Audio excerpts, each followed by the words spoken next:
Good evening, good afternoon, everybody. Thank you for joining today's wonderful seminar hosted by Andrea and Jai Jawahar Garu. A wonderful opportunity indeed for Rotary Club of Silicon Andhra.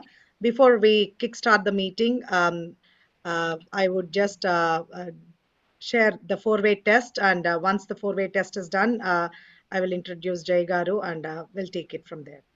Um, so the Rotary Club of Silicon Andhra welcomes you all, and I would request all of you to raise your right hand to take the four-way test at Rotary. In progress. Is it the truth?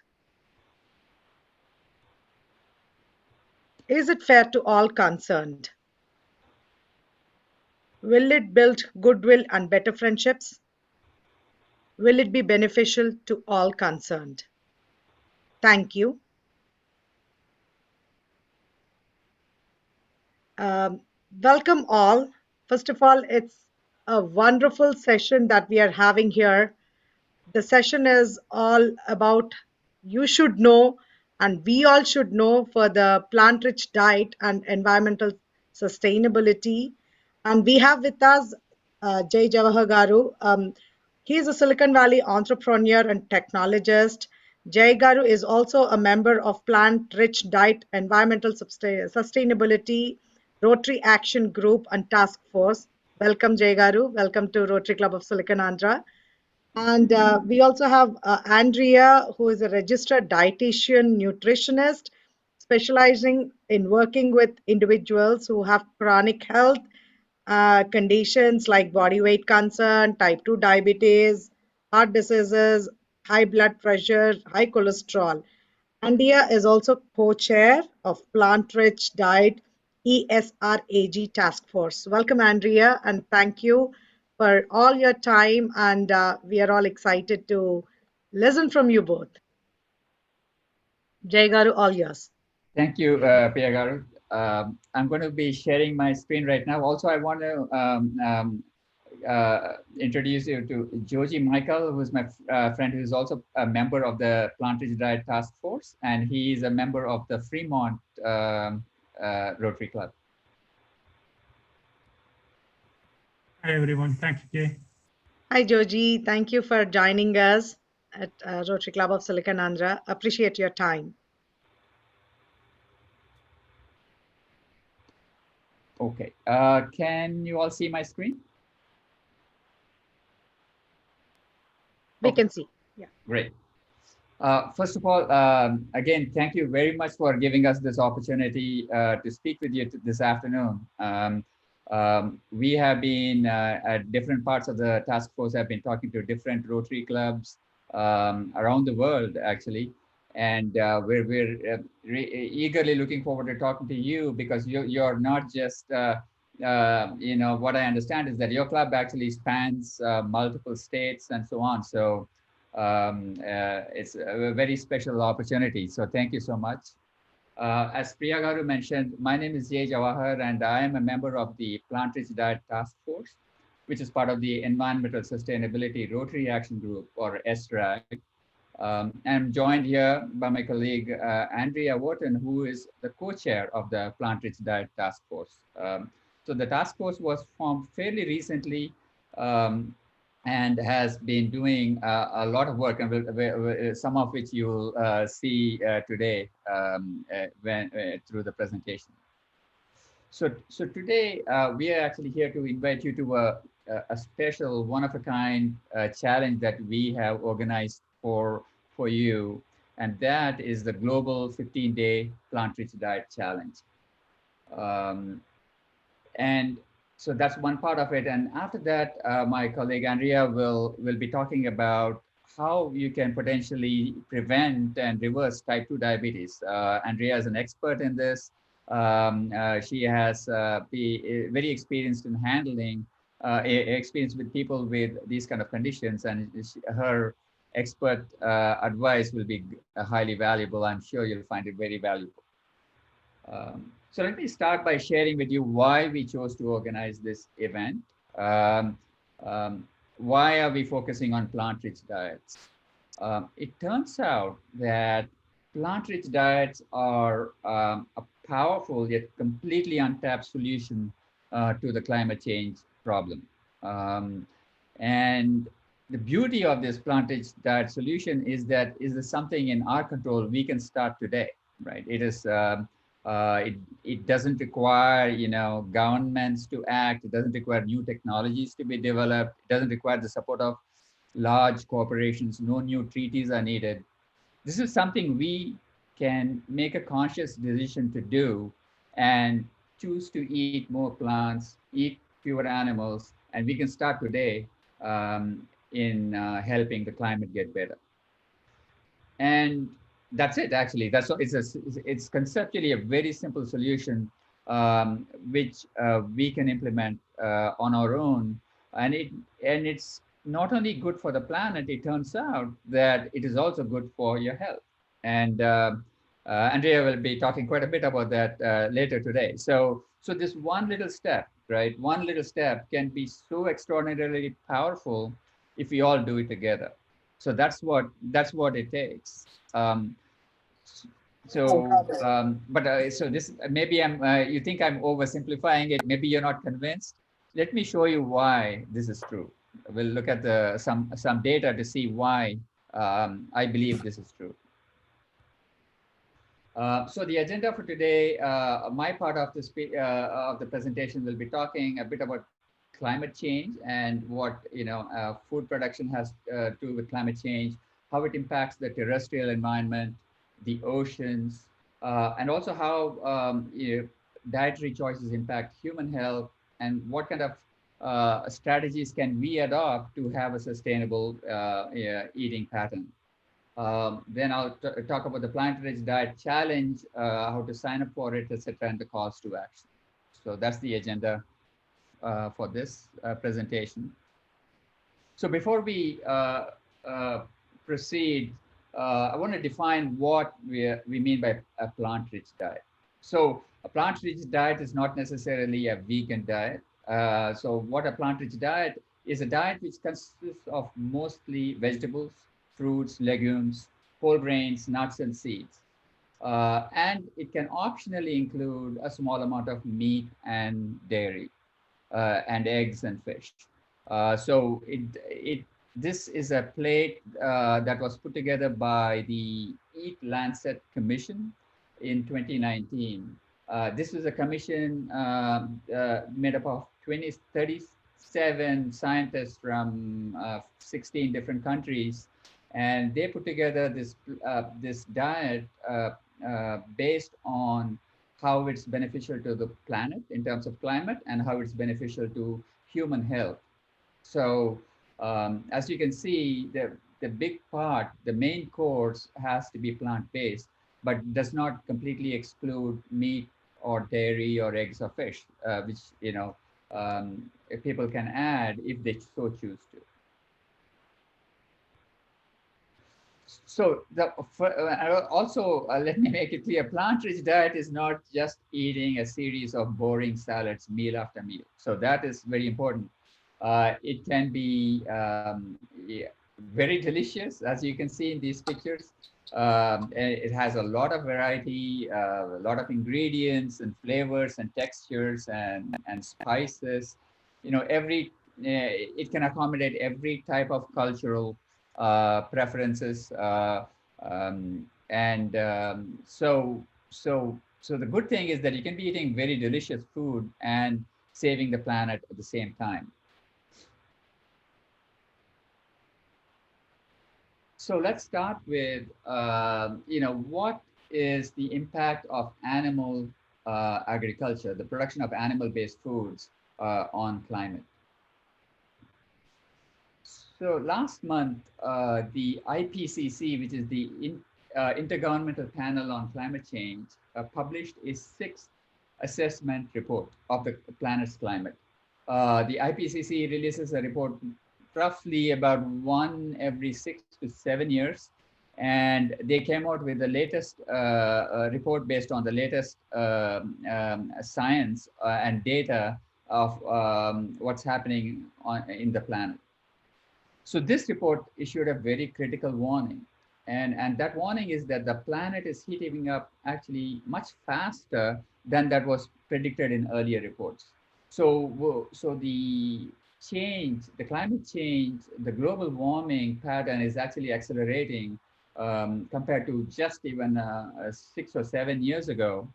And so they have come up with a stark warning. It says, unless there is immediate, rapid, and large scale reductions in greenhouse gas emissions, limiting warming to 1.5 degrees Celsius or even 2 degrees Celsius will be beyond our reach. So, so they basically are saying now is the time to pull out all the stops in eliminating or reducing greenhouse gas emissions. We need to do everything we can in every place we can to reduce the greenhouse gas emissions into the atmosphere.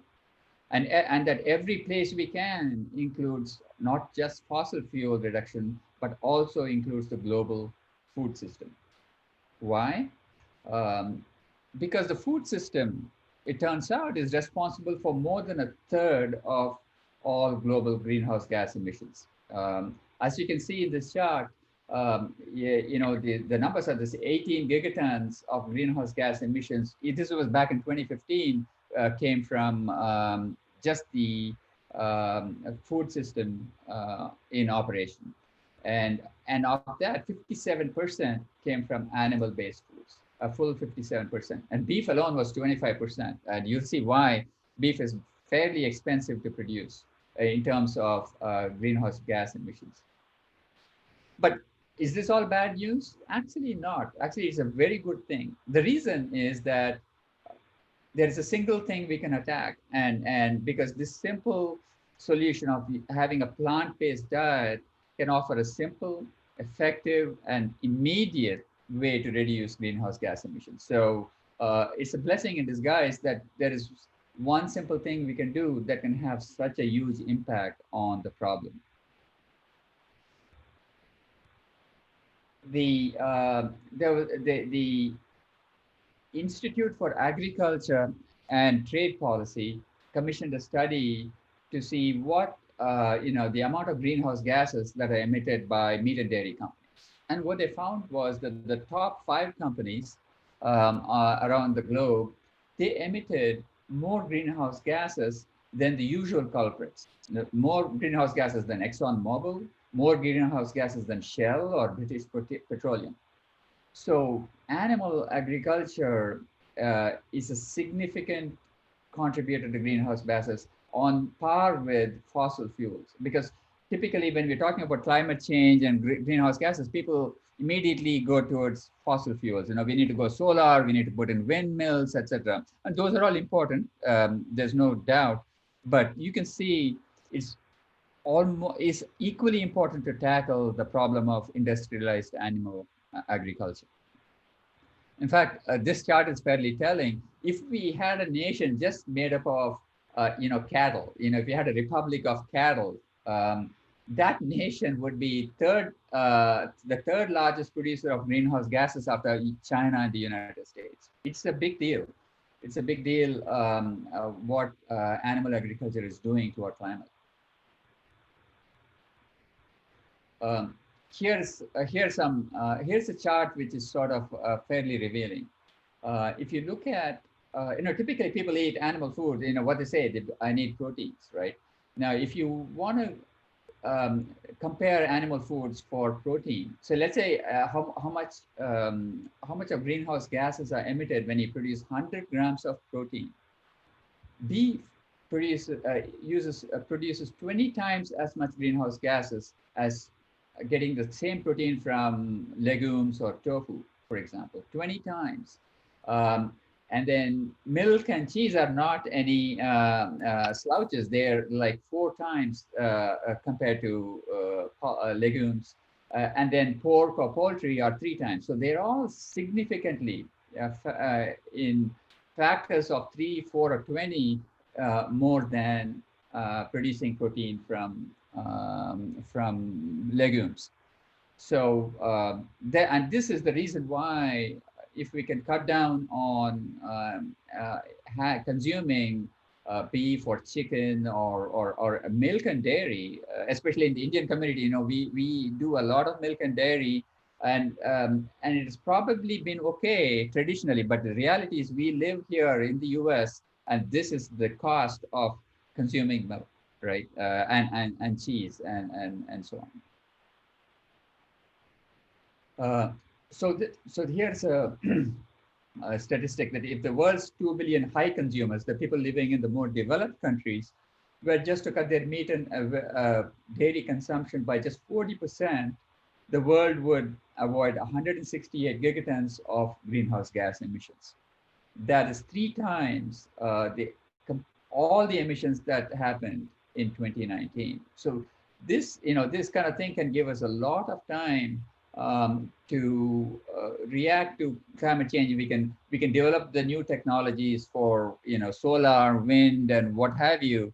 But this buys us a lot of time to achieve that without going over the tipping point of climate change. So let's take a look at where are all these emissions are coming from. The the three key areas where greenhouse gases are coming are: one is methane production from ruminant animals. Ruminant animals are cows or goat, sheep, lamb, etc. And they emit methane from burps or flatulence, and that is a significant contributor to greenhouse gases. And also, factory farming have these manure lagoons which emit this methane. Another source of greenhouse gases is nitrous oxide, which it is formed as a result of the breakdown of nitrogen fertilizer. And the third source is just carbon dioxide emission into the atmosphere. And we'll take a closer look at these three things in the coming slides. So the problem of methane has become so severe that the IPCC report actually called out this particular contributor to greenhouse gases. And the reason methane is so damaging to the climate is because methane is 85 times more powerful than carbon dioxide in terms of the warming effect. So 1 ton of methane is the equivalent to 85 tons of carbon dioxide in terms of how much it warms up the planet. Even though it only lasts a decade in the atmosphere, it can do a considerable damage to the planet in the short term. And so methane is so impactful that one of a lead reviewer of the IPCC report has said that cutting methane is the fastest route to slowing down climate change. So, methane has gotten a lot of attention in the latest IPCC assessment report. The other aspect is the amount of land that is needed for producing animal food. Of the total amount of farmland that's available on the planet, a full 83% is used for livestock. Either it is used to grow crops to feed livestock, or it's used to graze the livestock. So livestock is pretty much, they dominate the use of land on the planet. And 34% of all crop production is directly fed to livestock. It's not meant for humans, it goes directly to livestock. So here is a very telling slide. If you calculate what it takes to feed a consumer the standard American diet, it turns out that it requires 2 football fields or about 1.3 acres of land if you have to produce to feed a person the standard American diet for 1 year. But if you take the same 2 football fields of land, 1.3 acres, and instead produce plant-based foods, you can feed 14 people with that same land. So you can see how moving from a standard American diet type thing, which is high in animal-based foods, to a plant-based food, can free up land and feed a lot more people. We can pretty much eliminate world hunger. It's such a simple thing. If we only choose to do this, right? It's in our hands to eliminate world hunger. It's not because of lack of resources. it's because we're just not using the resources in the most optimal way. So we talked about methane. The other greenhouse gases that is emitted is carbon dioxide, and this comes from um, deforestation. When we deforest the land, we cut it down, we burn it, we till it, we clear it, etc. The carbon that is sequestered in the vegetation is released into the atmosphere as carbon dioxide, and so that adds to the greenhouse gases in the atmosphere. And the amount is about 86 gigatons. It's expected that 86 gigatons will come from deforestation by 2050 if we continue to do this at the same pace we are deforesting the land. Uh, Now, there is actually there's a good news here hidden in all this, right? Which is that if we actually cut down our consumption of animal food, and in fact, if let's say we cut down meat and dairy consumption by 70%, and we release the land, so the land which was used for this back to nature, and the land will rewild, it'll get reforested, and then these forests will actually suck carbon dioxide out of the atmosphere and sequester them. And this has been computed to remove 332 gigatons of carbon dioxide by 2050. So that is close to the 360 gigaton carbon budget.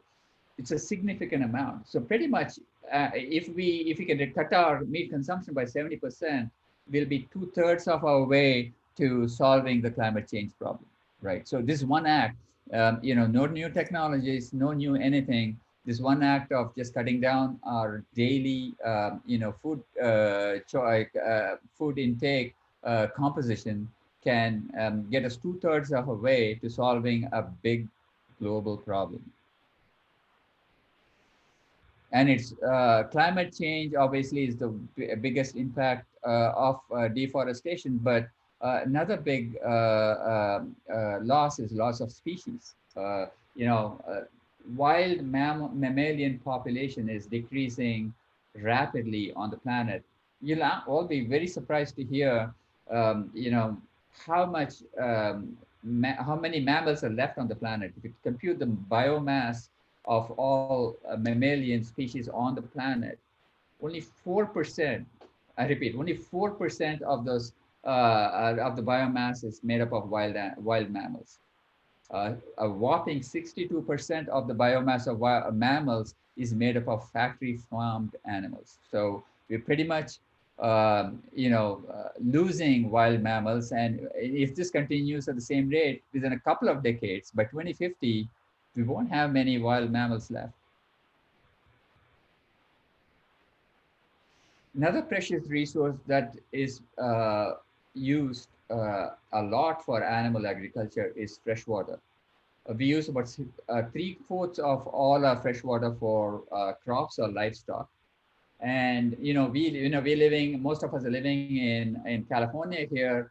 We're going through a drought, and the fact is 32%, almost 1/3 of the fresh water in the western US is used to feed cattle directly, is used to feed cattle. And so it's a big consumer of not just land, but also of fresh water. And let's not forget the oceans. As a leading conservationist said, if the oceans die, we all die. And they form 4/5 of the planet. And what's happening there is that we have doubled our consumption of seafood in the last 50 years. And to feed this, we are pulling out more than a couple of trillion fish every year. So much so that 94% of our ocean fisheries are either overfished or maximally fished. And it's not just the fish that we eat. These ocean trawlers have these giant nets that do bottom trawling and that catch these fish in this giant net. But there are also other animals that get caught. These are called bycatch, and these animals we don't eat, but they are part of the bycatch of the in the nets, like dolphins, turtles, and sharks and rays, and these are pretty much killed on the trawlers and thrown back into the sea. And if you look at the Indian Ocean, the dolphin population has declined by 80%. The sharks and rays have declined by 71%, all in the last 50 years. These are dramatic changes that are happening in the oceans. So, what can we do, in the face of all of this, what can we do as individuals? And the answer is a whole lot. As has been mentioned before, we can choose to reduce our consumption of animal foods and eat a plant-rich diet, and this can completely change the picture, right? They offer almost, and one of my colleagues call it a magical opportunity, because it's on our control to, take this planet, this our home, which is in a pretty bad shape, in a degraded planet, take it into our collective arms and then nurture it back to life. Just us, we can do it. But wait, there's more. It's not just the health of the planet. It is also our own health that gets better with plant-rich diet. There's been a long line of research and clinical studies that have shown that plant-rich diets can prevent and sometimes reverse chronic conditions, heart disease, hypertension, type 2 diabetes, obesity, cancer. It can help lower blood sugar, lower cholesterol, lower blood pressure, reduce inflammation. There's innumerable health benefits by eating a whole grain, plant-based food diet. Um, uh, if you have not seen this, I would recommend watching a documentary, I believe on Netflix, called Forks Over Knives. It's a very good documentary. It's a classic. There have been other documentaries also released subsequent to that, but I would start with Forks Over Knives. It gives a very clear picture of how you can improve your health using plant-rich diets. Andrea will be talking more about this in her talk shortly. So if you are convinced by what I've said so far and you want to make some changes, how do you go about doing it? Where do you start the journey? So here are some simple strategies you could use. Again, it depends on where you are in the spectrum of eating, mostly meat and dairy to mostly plants. Um, you know you can go meatless 1 day a week, completely avoid meat 1 day a week, or you can make once you do that, maybe one meal every day can be 100% plant-based. um, and so the other part is dairy. Dairy is also very impactful. People tend to sort of not look at milk and cheese, but as we saw, it is as much damaging to the climate as meat. But the good news is there are plenty of choices available now in the form of non-dairy milk, soy, flax, oat, etc. And speaking to a community full of people from India, yogurt, which is fairly heavily used, can also come from some of these milks. Are very good for yogurt, just like cow's milk. Like soy milk, soy yogurt is fantastic. And it's very tasty, and it makes a very good substitute for cow's milk yogurt.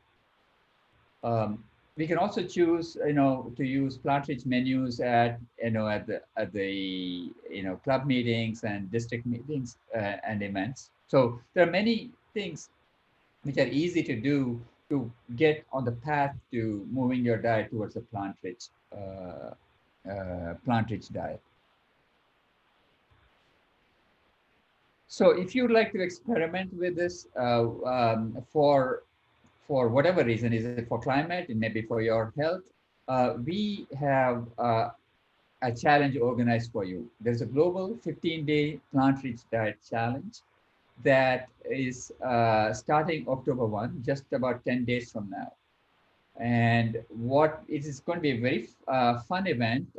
There's going to be recipes, there's going to be live cooking demos, there'll be Q&A. We have a very interesting speaker lineup. So it's going to be a lot of fun. You can sign up using the URL in the flyer or using the QR code, scan it into your mobile. Just takes a few minutes. Also, it's important to note that this is not restricted to Rotary members. So please feel free to forward this URL to your friends and family and contacts who may be interested. So we want as many people as possible to sign up and join us in this challenge. So we're really looking forward to you to join this challenge. It's going to be fun, and hope to see you all at the challenge. So at this point, I'd invite my colleague Andrea to talk about how you can potentially prevent and reverse type 2 diabetes with a plant-rich diet approach. Andrea? Oh, great. Thank you so much, Jay. Okay, wonderful. That was such a great presentation. Thank you. I enjoyed it so much. I'm just going to share my screen here, and hopefully you'll all be able to see it. And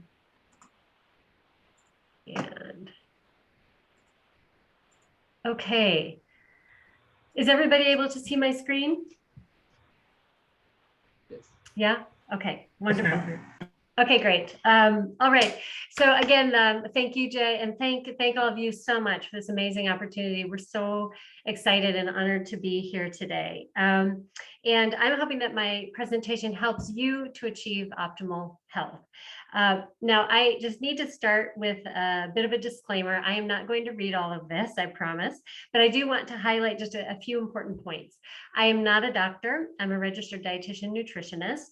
And what I will share today should not be interpreted as medical advice. Excuse me one second. I'm just going to watch the time, so hopefully I won't go over.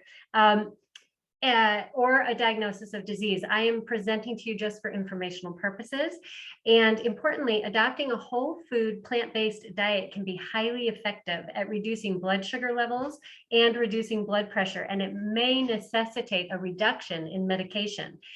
Over medication combined with diet change can actually result in dangerously low blood sugar or dangerously low blood pressure.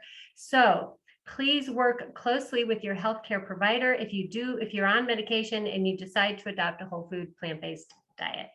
Great, thank you so much for that.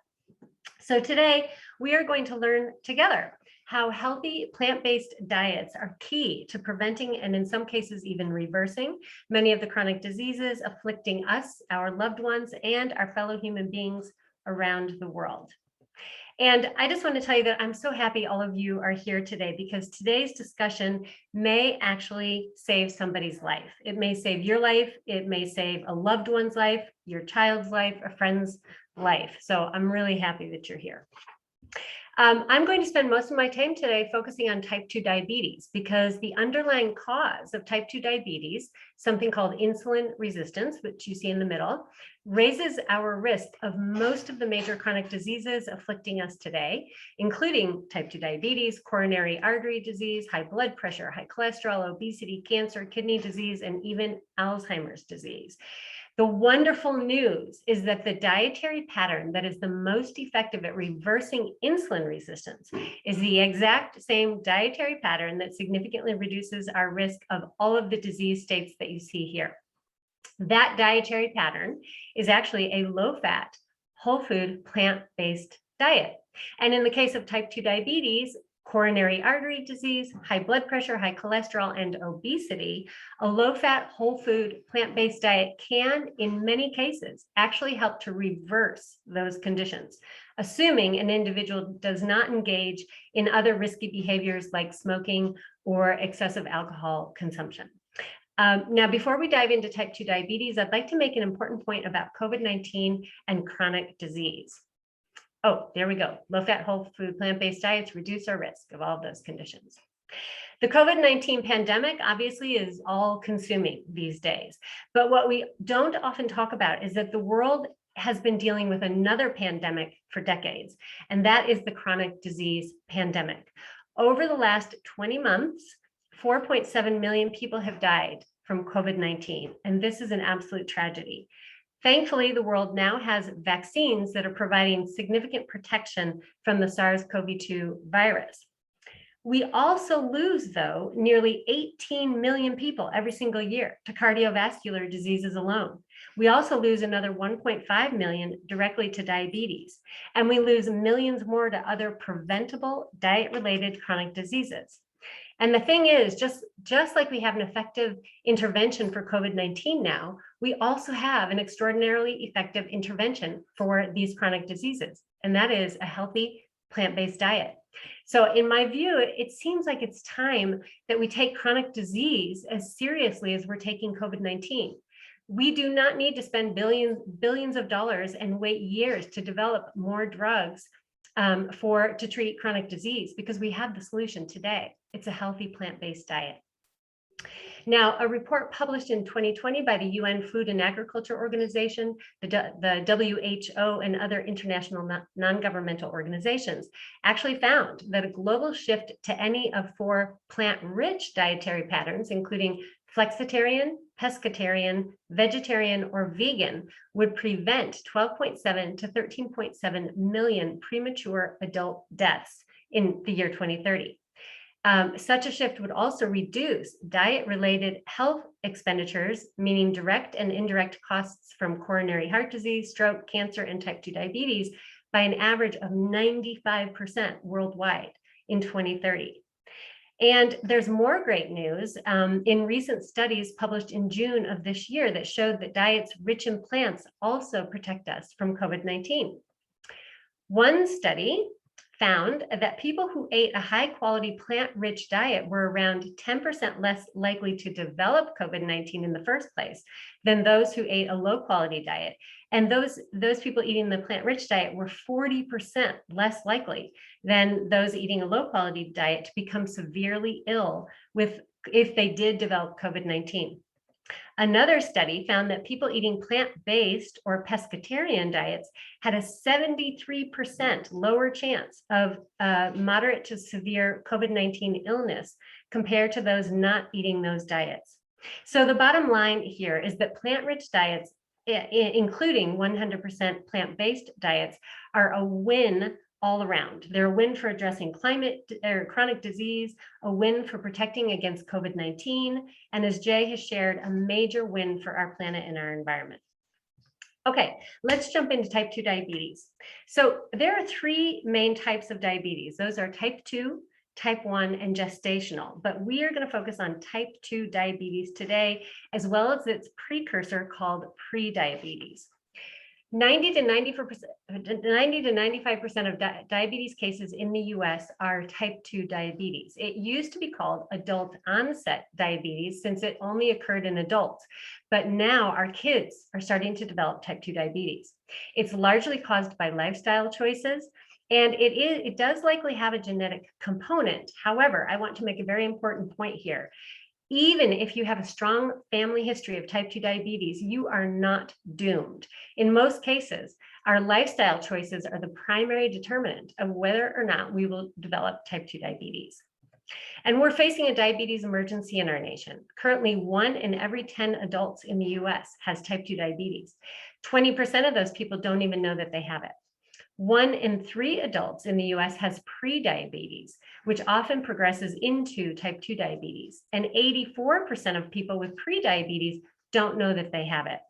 That means that currently we have 122 million adults living in the US who either have type 2 or pre-diabetes, which is 43% of our entire adult population. And as I mentioned earlier, our children are starting to develop type 2 diabetes. So we need to take type 2 diabetes very seriously. It's a dangerous and harmful condition. It increases our risk of all of the conditions that you see here on this page, including heart disease, stroke, high blood pressure, nerve damage, blindness, dementia, and lower limb amputations. Now, type 2 diabetes can often be effectively managed through lifestyle changes and, when necessary, medication. But managing take it from me, I'm working now a lot with type 2 diabetes, individual people who have type 2 diabetes. It can be really challenging to manage it. It may require lifelong medication, sometimes including insulin injections. And there really is no guarantee that someone who's managing their diabetes won't develop further complications. Thus, I am here to say, why live with type 2 diabetes for the rest of our lives when we can choose a healthy dietary pattern that will improve the condition, absolutely without doubt, and might even reverse it. So I told you earlier that type 2 diabetes is caused by insulin resistance. So what causes insulin resistance? This is where it gets fun. Insulin resistance is caused by the buildup of fat in cells that were not designed to store a lot of fat. And those cells are like muscle cells and liver cells. Excess fat in our diet is the primary cause of insulin resistance in type 2 diabetes. Now, this might be surprising for some people who might have guessed that excess carbohydrates or carbs in our diet were the culprit, but I'm going to step you through an explanation of why that is actually not the case. So we'll start with this. All food is comprised of some combination of 3 macronutrients. Those are carbohydrates, or called carbs, fat, and protein. And today we're going to focus on carbs and fat. When we eat carbs, our digestive system breaks them down into a sugar molecule called glucose. So in today's presentation, when you see this little blue hexagon, that represents glucose. Now, I'm going to also talk about the pancreas today, which is an organ that sits in the middle of our body behind our stomach. Okay, so what exactly is happening in our cells that causes insulin resistance and type 2 diabetes? Well, to explain this to you today, I'm actually going to use slides that I've adapted from Dr. Neil Barnard of the Physicians Committee for Responsible Medicine, or PCRM.org. I highly recommend looking them up because they are experts in the area of diet and disease. Okay. This is how things usually work. Here's a cell. Our bodies are made up of trillions of individual cells, each having a particular function. This is a muscle or a liver cell. When we eat carbohydrates or carbs, our digestive system breaks them down into glucose, and we absorb the glucose into our blood. The pink background in these slides represents our bloodstream. And by the way, if I go too fast at any point, just blurt out, slow down, because I want everybody to understand this. Okay, so the pink background represents our bloodstream. Now, we don't want the glucose to stay in our blood because our cells need the glucose for energy. Glucose is actually the primary energy source for almost every cell in our body. But we need the glucose to get into our cells. But glucose needs a helper to get into the cells, and that helper is insulin. It's a hormone that is produced by our pancreas. Insulin actually works like a key in a lock. It fits into these little cylinders on the right called receptors on the outside of the cell. And when it does that, it opens the doors to the cell, as you see on the left. Now, glucose can start moving from the bloodstream into the cell and provide the cell with energy. This is a healthy system. This is called insulin sensitivity, which means that our cells are sensitive to the action of insulin. Now, this is what happens in type 2 diabetes. We eat some carbohydrates, and now we have glucose in our blood, and that needs to get into our cell. But something is different now. Our cell is filled with fat, and that fat is called intramyocellular lipid. So the pancreas does its job and produces insulin. The insulin fits into the receptors, but something goes wrong. The doors to the cell do not open. The cell is not responding to insulin. This is called insulin resistance, meaning the cell is resistant to the action of insulin. It's kind of like all of that fat has actually gummed up the locks, and insulin can't open the doors. Okay. Hold on, I'm just gonna do something here so I can see. Okay, so what happens next? So glucose is stuck in the bloodstream, insulin's trying to work, the doors aren't opening. So what happens next? Oh, hold on. There we go. So glucose starts building up in the bloodstream. And the poor little pancreas can't figure out what's going on. So it produces more insulin because it's thinking, well, I guess there's not enough insulin because the glucose level in the bloodstream is staying the same. So glucose builds up and it builds up. And the pancreas now is really overworked, but it just keeps pumping out more and more insulin. In the beginning, that extra insulin will enable some of the glucose to get into the cell. But at some point, it will not matter how much insulin the pancreas produces because the fat in the cell is preventing the insulin from working. And finally, we're diagnosed with type 2 diabetes. So that is what causes type 2 diabetes. To be honest, it's actually relatively straightforward. So I just want to be sure that we're all understanding that it's fat, not carbs, which are the problem. The buildup of fat in our cells is causing a malfunction in our cells.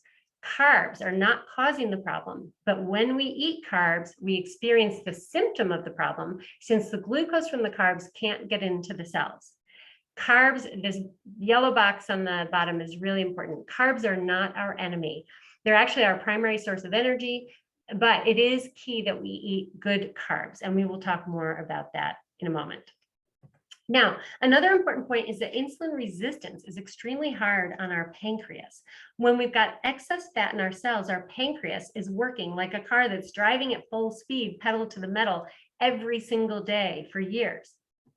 Like the car that will eventually burn out, eventually we're going to permanently damage our pancreas and it won't be able to produce more insulin. And just imagine our kids these days who have insulin resistance as kids, their pancreas is already at risk of damage starting at a young age. So the sooner we make healthy dietary changes, the greater the chance of avoiding permanent damage to our pancreas. Okay, so where is all that fat coming from? Well, a big portion of it is what's called saturated fat, which is often called the bad fat. And the primary source of saturated fat is animal products, including meat, dairy, eggs, and fish. So that fat is beef fat, chicken fat, cheese fat, dairy fat, ham fat, hamburger fat. Whenever we eat anything made from an animal, we are taking in saturated fat. Now, saturated fat is also found in coconut products and palm oil. Palm oil is an ingredient in almost every single packaged or processed food you buy at the grocery store and elsewhere. It's in packaged breads, cookies, pastries, ice cream, dips, granola bars, etc.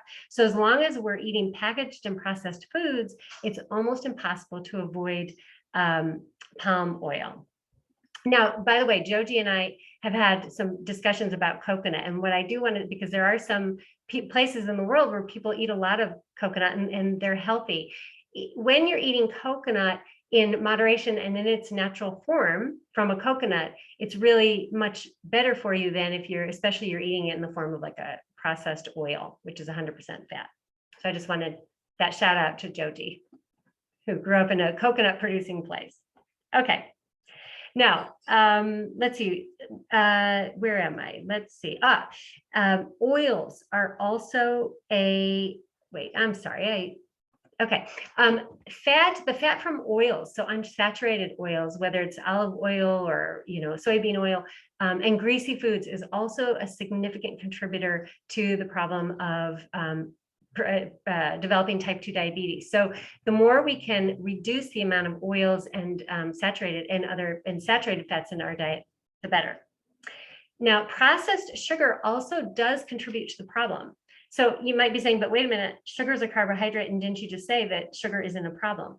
I did say that, but I was referring to healthy carbs, not the unhealthy ones. When we eat too much processed sugar and junk foods like sodas and candies, our cells can use some of the sugar for fuel, but pretty quickly we eat more than our cells can use. And instead of being burned for energy, the sugar gets stored as fat.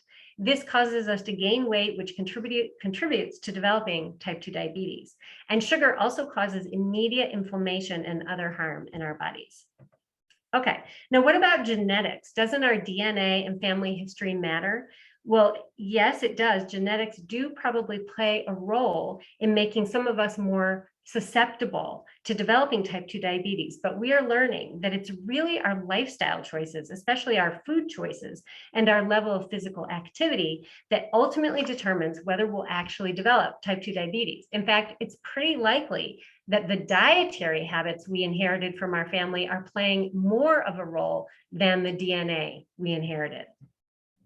Now, everything I've discussed so far is the bad news, so here is the good news.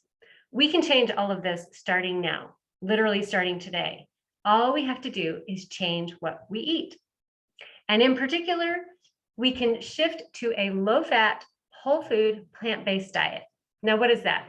It is a way of eating that consists primarily of vegetables, fruits, legumes, meaning beans, peas, and lentils, whole grains, nuts and seeds, herbs, and spices. This way of eating is extraordinarily healing to our body. If you eat this way, your body will start to clear the fat out of your cells, and your cells will become less insulin resistant and more insulin sensitive, and your diabetes will improve and possibly might even go away at some point. It can take some time, but also it can take some time, but at the same time, sometimes health results happen very quickly for people. Everyone has a different body, and every body responds in a different time frame and differently. So why is this way of eating so effective at keeping us healthy and healing our bodies? Okay, well, there are a lot of reasons. First, this way of eating is naturally low in fat, and we just talked about the fact that we need to reduce the fat in our diet. Second, it's naturally low in calories. Plant foods have far fewer calories pound for pound than animal-based foods or processed foods, and definitely oils, okay? It's high in fiber. Fiber is essential for good health, and it actually helps to lower our cholesterol levels. You only find fiber in plant foods. There is no fiber in any animal-derived food. It provides plenty of protein. I think I saw a question in the chat saying people are concerned about protein. Whole food plant-based diets contain plenty of protein, so you will not experience a protein deficiency when you eat this way. Every plant food contains some amount of protein. It's nutrient dense. It contains all the nutrients we need. There's only one nutrient it doesn't contain, and that's vitamin B12, which you can actually easily get in supplement form. It is very high in antioxidants and phytonutrients. If you don't know what those are, these are compounds only found in plants, and they're health powerhouses. We're just starting to understand them now. So far, we know that they contribute to detoxifying carcinogens in our bodies, repairing DNA, reducing inflammation, strengthening our immune system, protecting us from heart disease and cancer, and maybe even reducing our risk of cognitive decline. This way of eating is anti-inflammatory, and inflammation underlies most chronic diseases. It's inexpensive. Studies have shown that plant-based diets are actually less expensive than meat-heavy diets, and it's delicious. As Jay showed you, plant-rich eating is delicious. It's flavorful, it's colorful. You will not be eating salads the rest of your life if you choose to adopt a plant-based diet. Now, just really quickly, earlier I said we'll talk about the difference between good carbs and unhealthy carbs, and this is just a very quick table just to say the good carbs, the ones we really want to be putting in our body, are the ones we talked about earlier: vegetables, fruits, legumes, and whole grains. The ones we really want to steer clear of are the usual suspects, so the refined sugar, pastries, candies, chips, fried foods. Now, everything that I've shared with you today is not just my opinion, nor the opinion of PCRM. Everything I've shared is based on scientific research into the impacts of our diet on our health. And research has clearly demonstrated that low-fat, whole food, plant-based diets reduce our risk of developing type 2 diabetes and can substantially improve blood sugar control, and in some cases even reverse diabetes when it's followed long-term. Now, I don't have time to get into the research today, but I do recommend that if you're interested, you watch this 20-minute excellent video by Dr. Neil Barnard on YouTube, where he describes some of the research, and I can share the link if you'd like. So in conclusion, if you are curious about whole food plant-based diets and how they can effectively prevent and treat chronic diseases, including type 2 diabetes, here are 4 things you can do right away to educate yourself and get started with dietary change. As Jay suggested, I highly recommend watching the movie Forks Over Knives. I put the link for free streaming for that documentary in the chat. It's an excellent exploration of the role of diet in chronic disease. Next, I would highly recommend reading through this free online program on Dr. John McDougall's website. Dr. McDougall has helped thousands of people around the world to improve and reverse chronic conditions. And if you'd like this, I can put the link in the chat. It's an online several page program that explains everything you need to know about plant-based diets. I would also recommend reading this book called Mastering Diabetes by Cyrus Kambata and Robbie Barbaro. They have established one of the most effective programs on the planet for helping people improve and reverse their diabetes. I just recently became one of their coaches, but I would recommend this book even if I didn't work for them. It's not because I work for them that I recommend it. It's an extraordinary book.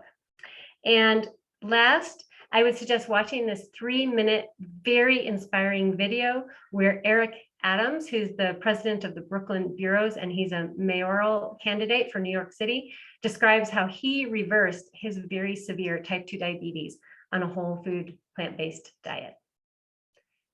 And that's it. Thank you all so much for your time.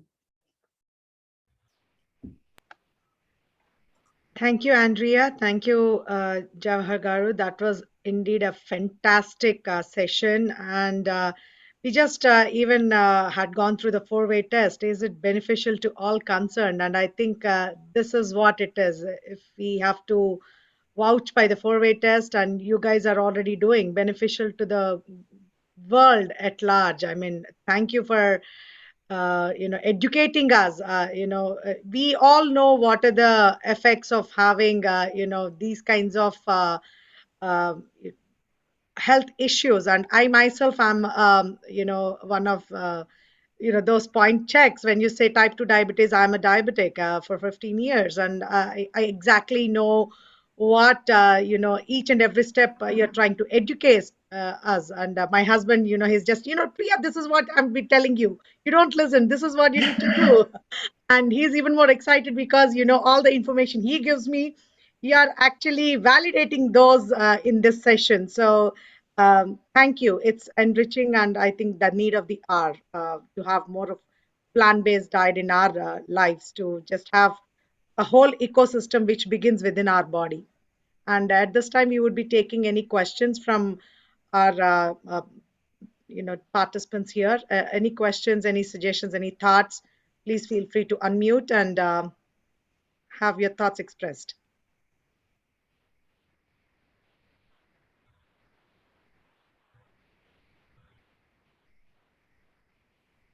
Yeah, I have one question. Interestingly, in your bad carbs part, I didn't see white rice there.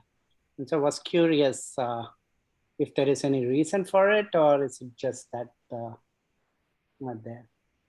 Oh, that's such a good question. I guess what I would say is I don't want to call anything bad, because one thing I want people, I never want people to feel that they, anything they're doing is bad, because it's more like we can make a choice to do something that's better for us. I never want to tell people you can never, ever have something again. Okay. But regarding white rice, white rice is not a whole grain. So it doesn't contain the fiber and some of the vitamins and minerals and other healthy plant compounds in it. So it would be preferable to eat brown rice instead of white rice. But a little bit of white rice now and then is going to be okay. Yeah, I would whole grains are really the preferred. When it comes to grains, we really want to eat the whole intact grain, especially because it contains fiber, which helps the body to eliminate cholesterol, and it has so many incredibly positive benefits in the body. Does that help? Yeah, sure. Thank you. Yes. Okay.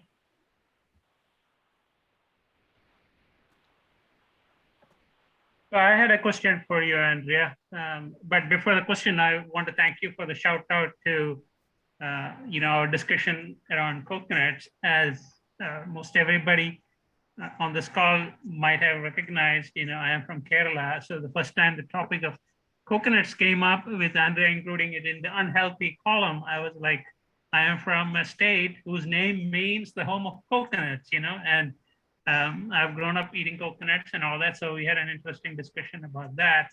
And also thanks, Andrea, for that informative presentation on diabetes, type 2 diabetes.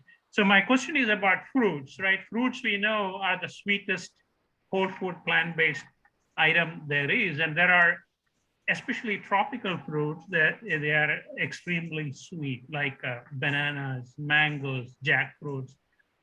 What's your opinion about eating such sweet fruits versus not so sweet fruits? We have this saying about apple, and apple a day keeps the doctor away, probably because it's not all that sweet, right? But is it safe for people who are diabetic to eat sweet tropical fruits, or can they bring on an onset of diabetes on people who are otherwise healthy? It's such a good question, Joji. So let me answer first the last part, which is, will they bring on an onset of diabetes? No. Fruit, any kind of fruit is absolutely fine, because carbohydrates are not the problem, especially if they're coming from a natural whole food source. As long as they're not processed, their fiber is not removed, they're in their whole intact form, they're fine. Now, what I will say is that if someone has type 2 diabetes or pre-diabetes, and they first start to transition to a whole food plant-based diet, if they have high insulin resistance, when they eat foods that are higher in natural sugars, that can elevate their blood sugar. It's not going to cause type 2 diabetes. It's not going to worsen the diabetes they have, but it could potentially elevate their blood sugar because the cells are clogged with fat. So that glucose that they're absorbing is not able to get into the cells. So the key is that if someone wants to eat those fruits, they want to eat them with other high fiber plant-based foods to help slow the absorption of the glucose. So that includes lots of green leafy vegetables. For example, if you wanted to eat bananas or something, that's a very high sugar fruit. You would eat lots of leafy greens beforehand or with the bananas. You also would consider having a whole grain meal, and even with whole grains and possibly legumes before you have the fruit, because those foods are filled with fiber, and they will make your consumption of the higher sugar fruit less likely to raise your blood sugar, because your body is going to be working through all of that fiber. So the absorption is just going to be a lot slower. So, and I do think in the very beginning, if people are a little concerned, it's not a bad idea to start, if people really like a fruit, just start in the beginning with some lower sugar fruits, like berries are a great thing to start with. Apples can be a great thing to start with. Yeah. Does that answer your question? Yeah, sounds good. Thank you. Yeah, sure. So I have a follow-up question on that. So we have also hearing a lot about the intermittent fasting, right? So yeah, once we also have that, included, especially for the type 2 diabetic patients, what kind of plant-based diet should be the first breaking of the intermittent fasting? Any suggestions on that, or any points that you would want to? Yes. That is such a good question. Intermittent fasting can be extremely effective in helping people to start to improve their health when they have type 2 diabetes. Now, you do need to work with your doctor if you're on medication, because the one thing you do not want to risk at all is having a bout of hypoglycemia, where your blood sugar gets too low, because that can be, depending on how low you go, that can be life-threatening. So you definitely want to work with your doctor, or someone who's specialized in diabetes. But the best thing to do is to break the fast with any of the foods that I described in the whole food plant-based eating pattern, which is fruits, vegetables, whole grains, and legumes. That's really probably not too many nuts and seeds, because you don't want to add a lot of fat into that meal. You know, you're trying to reduce the fat. A little bit is okay, but not too much. But any combination of those healthy, low-fat whole foods would be absolutely fine. And one thing that I would just suggest, it depends on, I don't know what kind of fat you're talking about, or sorry, what kind of fast, whether it's like an 18-hour fast, 16-hour fast, 8-hour window. Is that kind of what you're thinking of? Yes. That's Okay, good. precisely what, yeah. Yeah, so that one, or some people can even do 24-hour fasts. But either way, a tip is to make sure you have your meal ready. It's already ready before you even start, you know, before you get too deep into your fast, maybe even before you start your fast, have that meal ready, because some people can be so hungry afterward that if they don't have a good healthy meal ready, they're just going to reach for whatever they can and eat something that's not very healthy, and that can be counterproductive. Thank you. Yeah, That's but wonderful. Yeah. I would love to add something to this to help you understand. What's so great about intermittent fasting is that for the first 12 hours that you're fasting, the body is going to be running primarily on its stores of glucose, which are called glycogen, which are in the liver, it's in the muscle. So it's really going to be using glucose. But once you pass that 12-hour mark, it's using glucose and glycogen. Once you pass that 12-hour mark, the body now is going to start going into its fat stores, and it's going to start metabolizing fat. So that's the point at which you are really starting to get some benefit to your insulin resistance, because the body's going to start looking around for any extra fat that it can metabolize. Mm-hmm. Yeah, that sounds like a plan. Thank you. Yeah, you're welcome. Any other thoughts, questions that you would want to share?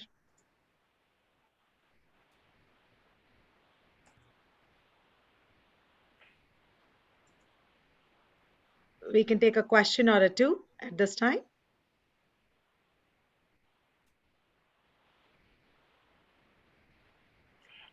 If there aren't questions, may I ask a question? Sure, please go ahead. Okay, great.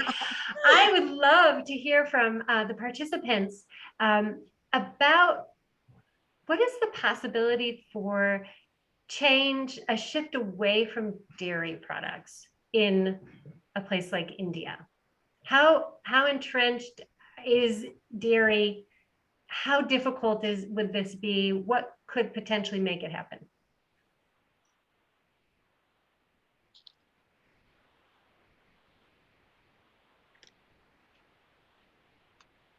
Is there any takers?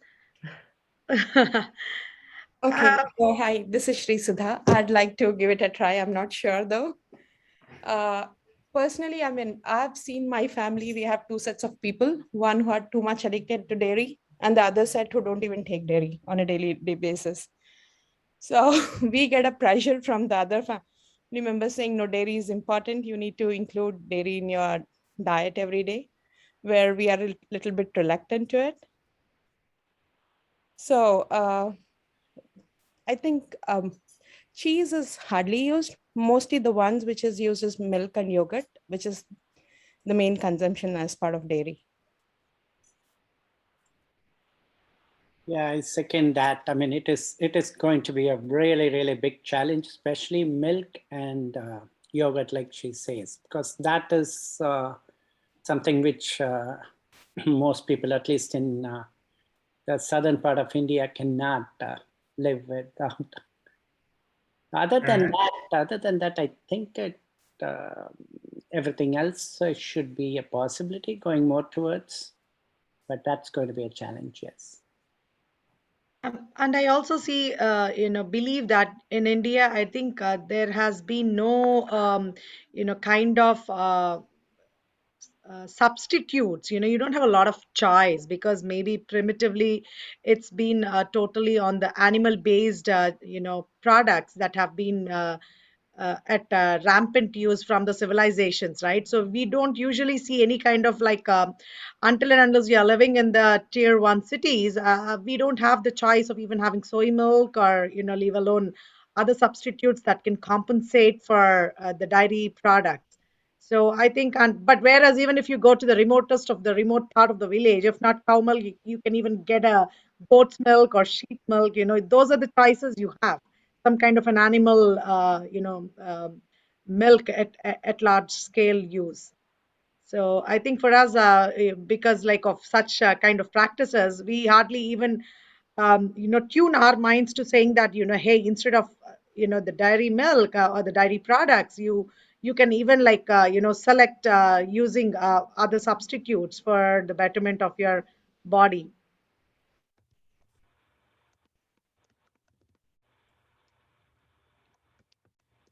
Thank you for those answers. Oh, Yeah, sorry, Sim. Yeah, and I also see a message from Sanjeev. One of those source of proteins, yogurt is considered to be a source of protein sometimes. So that could be one of the reasons for vegetarians. There are quite a few vegetarians here. For instance, I have never had all those food which you have showed there, animal-based. I don't think I've ever had them, or especially milk and yogurt. I left long back. I don't have them at all. But I am diagnosed as a pre-diabetic. So I'm working only on the carbs right now. So there are a lot of follow-up questions. I think we are running late, but I'd be very, very interested to discuss this more, to figure out the differences between how to take the fat off versus carbs. Well, I'd be happy to talk more about it, Sim, if you would like. Yeah. Yeah, and thank you. I mean, this was really super enlightening conversation. Right. And Jay, you are right. I mean, the protein does come from the plants, but unfortunately, the misconception that's been rampant for a long time is you get your protein from the meat, and all our as vegetarians are, deprived of that. So it's good to get that clarification, I guess. Yeah, it's a common misconception. Animals do not manufacture protein; they get it from other plants. So it's better to get it directly from plants than go through another animal. Right. Because even if you look at the intermittent fasting and all, right? I mean, a lot of folks who are doing intermittent fasting, in fact, are relying on protein only diet. And a lot of my friends consume huge dairy or meat products because they're saying, okay, I'm fasting for 16 hours, 24 hours. I would rather get my protein from, much more richer protein source, like an animal-based product than, yeah. Yeah, there is the animal proteins have, if you look at, if you see the folks over Knife's documentary, you realize that animal proteins can cause cancer. They raise levels of IGF, insulin-like growth factor, and whereas plant proteins don't. So there's a lot of other latent benefits of actually getting proteins directly from plants as opposed to animals. Thank you. This has been a fantastic conversation, really, and session. Appreciate it. Sanjeev, if I could follow up on your good question and point, because this might answer a question that some people have. If we have time, feel free to, Andhra, cut me off if you need to. No. Please go ahead. Okay. Something that's very popular, you guys might I'm sure you've heard of this, is called the ketogenic diet. And that could be what some people that Sanjeev, are kind of thinking of. Right, exactly. Keto. Yeah, ketogenic absolutely. That's exactly diet. what I was talking about. Thank you.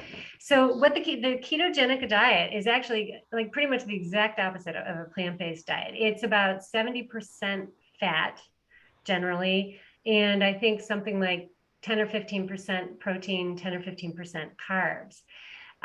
It's one of the reasons it's become so popular is that you can lose weight pretty quickly on a ketogenic diet. The other thing is if you have type 2 diabetes, your blood sugar numbers, so your fasting, your blood sugar numbers, and even your A1C, which is the standard laboratory result that you look at to diagnose type 2 diabetes, will improve. But there's a reason for that is not so nice. The reason, we don't know all the reasons, I think, that weight loss happens quickly, but what we are starting to learn is that a significant amount of that weight loss isn't actually fat. You're not losing fat, you're actually losing lean body mass, which is very unhealthy for the body. Yes, you'll lose weight, but you're losing muscle. And that's one problem with it. The more potentially problematic thing is that The reason your blood sugar numbers are going down is not because you are improving your diabetes, it's because you're not eating any carbs. 10 to 15% of your diet is now carbs. You hardly have any carbs circulating in your body. So your blood, you don't have much blood, you don't have much glucose in your blood.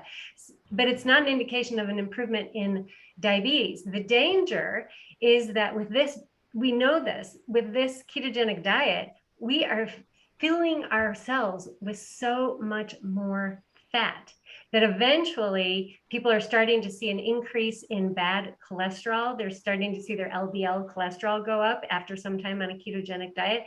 And insulin resistance, which I told you is the underlying cause of type 2 diabetes, gets so much worse. So anybody who's doing a ketogenic diet is really setting themselves up for some very significant health problems, even though in the short term, they're thinking that they're getting better and they're seeing some important results.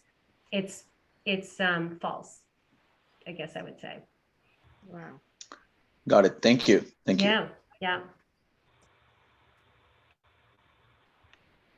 Anything else from anybody? Well, I guess, thank you, Andrea, and thank you, Jaiji. It's been a wonderful session. So much to actually explore and yet so much to learn. We just, sometimes undermine the effectiveness of a plant, but that's the overpowering, need of the hour for us to have a substantial and a sustainable life. And thank you for all the information that you've put forward today. Appreciate a lot. Thanks for your time. Thank Thank you, you. Priya Garu, and thank you everyone for your time. Please do sign up. Hope to see you on the challenge, and it's going to be fun. So please do sign up. Thank you. We do. Thank you. And Thank you. good evening, everybody. Do like us on Facebook page and do follow all our recordings and on YouTube channel, Rotary Club of Silicon Andhra. Thank you and good night. Good night. Thank Bye-bye. you. Bye. Bye, everybody.